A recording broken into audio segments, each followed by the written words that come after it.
Student, अभी हम देखेंगे घर्षण कोण के बारे में। घर्षण कोण है क्या और घर्षण कोण का हमें देखना है व्यंजक।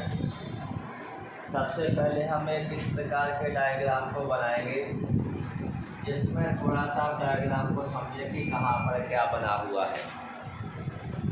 ये एक समतल है, ये एक समतल हो जाएगा। इसके ऊपर एक ये क्या रखा हुआ है, गुटका रखा हुआ है, माने एक लकड़ी का टुकड़ा रखा हुआ है जिसको हम क्या कहते हैं, गुटका कहते हैं।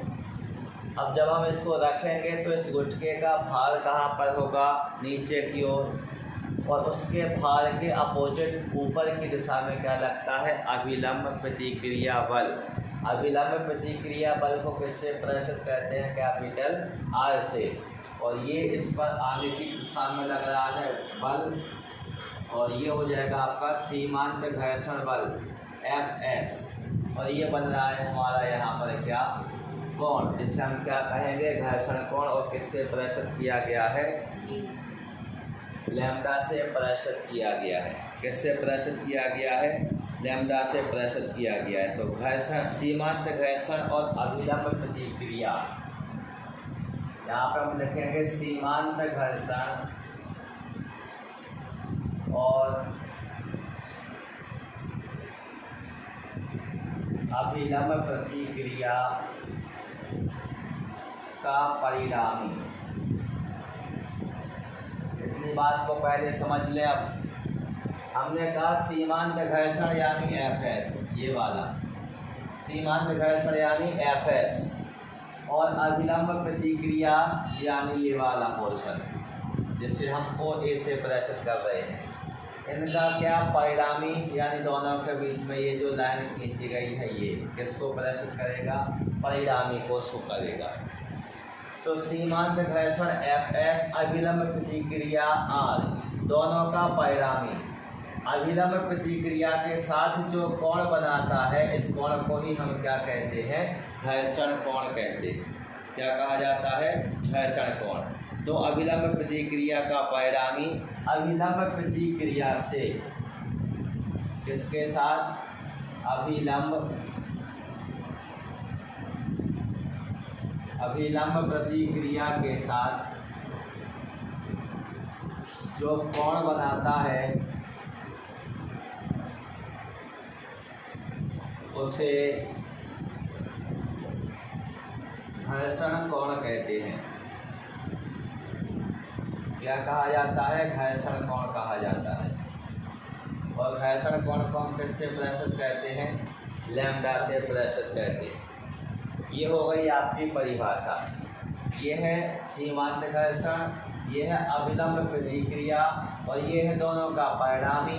ये परिणामी किसके साथ कोण बना रहा है, अभिलंब प्रतिक्रिया के साथ जो कोण बनाता है, इस कोण को ही क्या कहा जाता है, घर्षण कोण कहा जाता है। और घर्षण कोण को यहाँ पर किससे प्रदर्शित किया गया है, लैम्ब्डा से प्रदर्शित किया गया है। ये हो गई है परिभाषा। इसके बाद हम देखेंगे इसका व्यंजक या फिर गणितीय रूप घर्षण कोण के लिए। तो सबसे पहले हम देखेंगे डायग्राम, एक क्षैतिज तल, ये वाला जो पोर्शन है ये किसको प्रदर्शित कर रहा है, ये प्रदर्शित कर रहा है क्षैतिज तल को। माना एक क्षैतिज तल है जिस पर एक गुटका रखा हुआ है। क्षैतिज तल के ऊपर क्या रखा हुआ है, एक गुटका रखा हुआ है, और इसमें बताया गया है कि क्षैतिज के समानांतर, ये है क्षैतिज, और क्षैतिज के समानांतर इसमें क्या लग रहा है, बल लग रहा है, ये F है। ये क्षैतिज के कैसा है, समानांतर है। तो क्षैतिज के समानांतर एक क्या लग रहा है, बल लग रहा है, और इस बल के विपरीत दिशा में कौन सा बल लग रहा है, सीमांत घर्षण बल। और सीमांत घर्षण बल को हम किससे प्रदर्शित करते हैं, Fs से प्रदर्शित करते हैं। मतलब ये गुटका जो है ये किस कंडीशन में है, ठीक फिसलने की स्थिति में है। किस स्थिति में है? ठीक फिसलने की स्थिति में है। और ठीक फिसलने की स्थिति में जब रहता है तो इस कंडीशन को हम क्या कहते हैं? सीमांत संतुलन की स्थिति कहते हैं। जब कोई वस्तु ठीक फिसलने की स्थिति में होती है तो उसे हम क्या कहते हैं? सीमांत संतुलन की स्थिति। और सीमांत संतुलन की स्थिति में जो बल लगेगा उसे हम क्या कहेंगे? सीमांत घर्षण बल कहेंगे। कौन सा बल कहेंगे? सीमांत घर्षण बल कहेंगे। तो जब गुटका इस स्थिति में होता है तो इस गुटके पर 4 बल कार्य करते हैं। कितने बल कार्य करते हैं? 4 बल कार्य करते हैं। सबसे पहले यदि आप देखेंगे तो ये जो गुटका है, इस गुटके का भार W ऊर्ध्वाधर नीचे की ओर, तो यहाँ पर हम लिखेंगे गुटके का भार W ऊर्ध्वाधर, कहाँ पर? नीचे की ओर, ये हो जाएगा। इसके बाद जो दूसरा लग रहा है इसमें हम लिखेंगे अभिलंब प्रतिक्रिया, ये कैपिटल R, कहाँ पर? ऊर्ध्वाधर ऊपर की ओर, तो यहाँ पर लिखेंगे अभिलंब प्रतिक्रिया, अभिलंब प्रतिक्रिया कैपिटल R, ऊर्ध्वाधर ऊपर की ओर। अभिलंब प्रतिक्रिया कैपिटल R कहाँ पर लग रहा है? ये ऊर्ध्वाधर ऊपर की ओर लग रहा है। इसके बाद देखेंगे F लग रहा है, तो इसको लिखेंगे बाह्य बल F। और जो चौथा बल लग रहा है ये लग रहा है आपका सीमांत घर्षण बल। किसकी विपरीत दिशा में लग रहा है? बाह्य बल की विपरीत दिशा में, तो अंदर की ओर लगेगा। तो यहाँ पर लिखेंगे सीमांत घर्षण बल Fs, और साथ में लिख सकते हैं किसकी दिशा के विपरीत? बाह्य बल की दिशा के विपरीत। गुटके पर कितने बल काम कर रहे हैं? 4 बल काम कर रहे हैं। कब? जब गुटका किस कंडीशन में है? सीमांत संतुलन की स्थिति में है। और सीमांत संतुलन की स्थिति क्या कहलाती है? जब गुटका ठीक फिसलने की स्थिति में होता है, माने फिसलने के लिए तैयार है, फिसल नहीं रहा है, फिसलने की स्थिति में होता है, तो इस स्थिति को हम सीमांत संतुलन की स्थिति कहते हैं। और इस स्थिति में गुटके पर कितने बल काम करते हैं? 4 बल कार्य करते हैं। नंबर 1 भार W ऊर्ध्वाधर नीचे की ओर काम करेगा। अभिलंब प्रतिक्रिया कैपिटल R इस गुटके पर ऊर्ध्वाधर ऊपर की ओर काम करेगा। बाह्य बल F बाह्य दिशा में काम करेगा। सीमांत घर्षण बल Fs बाह्य बल की विपरीत दिशा में कार्य करता है। किस दिशा में कार्य करता है? विपरीत दिशा में कार्य करता है।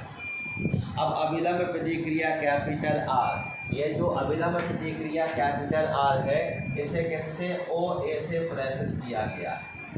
किससे प्रेषित किया गया है? OA से प्रेषित किया गया है।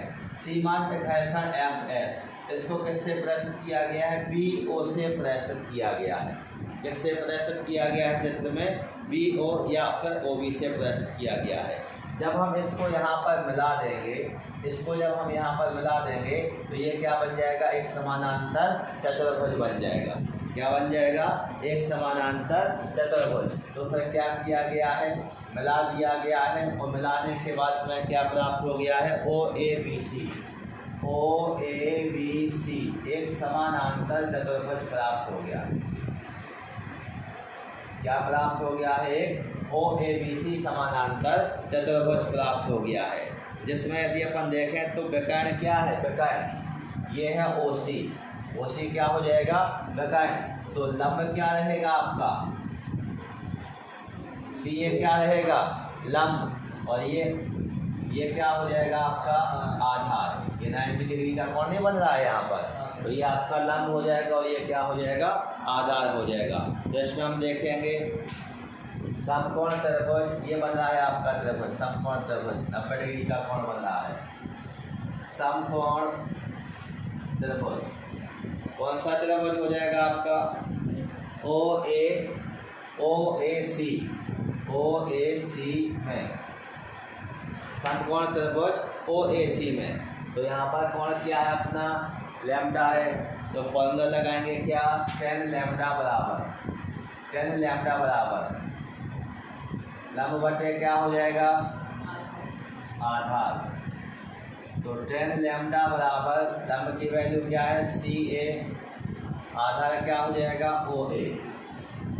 ये क्या रख देंगे, इनके मान रख देंगे। अब जो सी ए है, देखो जो सी ए है इसकी तो अपने पास वैल्यू है नहीं, हमारे पास वैल्यू किसकी है बी ओ की, और समानांतर चतुर्भुज है तो आमने सामने की भुजाएं कैसे रहेंगी, समान रहेंगी। तो साइड में हम क्या लिखेंगे सी ए बराबर क्या लिख देंगे बी ओ। तो वैल्यू रखेंगे टेन लैम्डा बराबर बी ओ बटे ओ ए।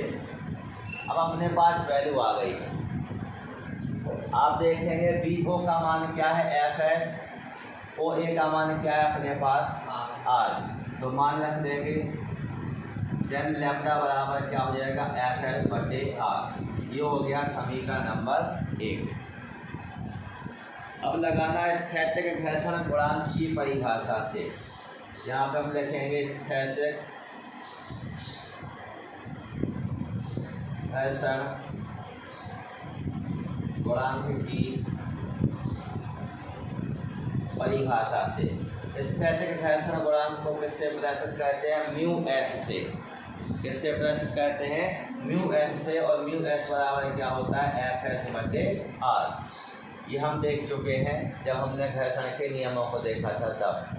तो म्यू एस बराबर क्या हो जाएगा एफ एस बटे आर। ये हो गया समीकरण नंबर 2।